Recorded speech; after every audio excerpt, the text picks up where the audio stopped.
Hey friends, welcome back to Canvassing Conversations. This is Devin with Mind Over Mata, and today I'm sharing another deep blog dive episode where I slow things down and talk a little more openly about one of my blog posts. If you ever want to read further or sit with the words in your own time, you can always pop on over to my website. Today's episode is a little slower, a little more reflective. I want to share something simple that ended up meaning a lot more to me than I expected, which is writing a letter to my future self. I did this at the very beginning of 2025 and tucked it into my first yearly journal. At the time, it was really simple and it felt like a small gesture, but reading it now at the beginning of 2026 actually felt incredibly grounding.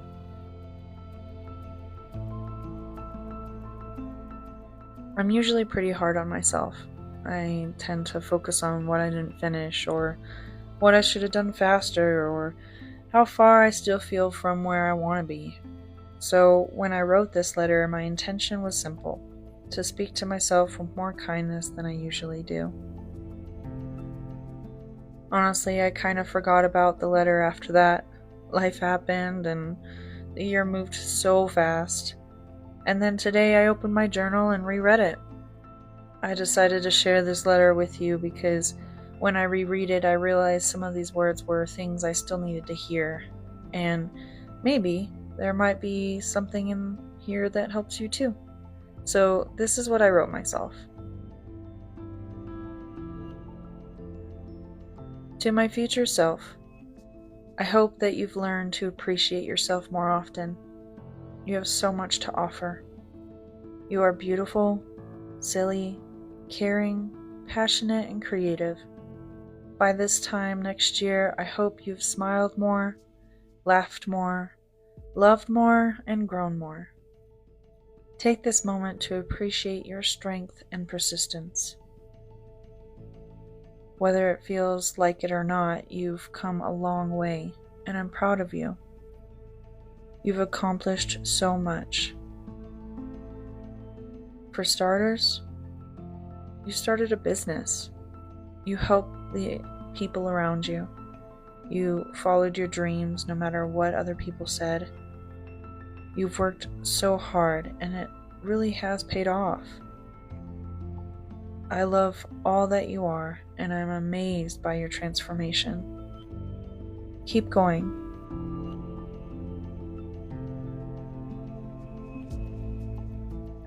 It wasn't a long letter, but it was enough. Enough to remind me that if I didn't accomplish every single goal I set for 2025, I still did a lot. I started a business, I started a blog, I started a newsletter, and I started this podcast. I traveled to Washington and San Francisco for the first time.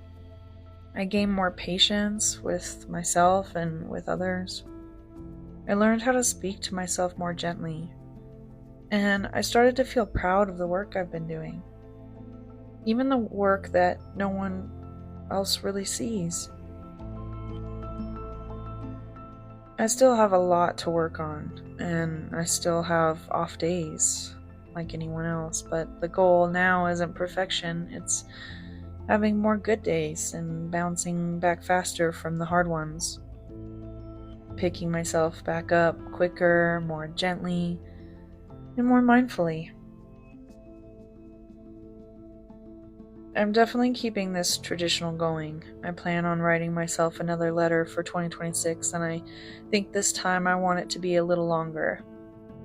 I want to include more insight, not just goals, but how I want to feel, the emotions I want to cultivate, and habits I want to release. At the end of my yearly journal, I also wrote myself a list of reflection questions, things like, did I love myself more this year? What bad habits am I still holding on to? And so forth. I think next year I'll combine those questions into the letter itself, so future me has even more to reflect on. And it kind of is all in one spot. I recently saw a video of this little cafe in Paris where you can actually order coffee and write a letter to your future self or someone else. And when the time comes, they'll mail it for you, which is super cool and I thought was such a beautiful idea. I definitely know if I ever find myself there, I will definitely be going in and doing just that.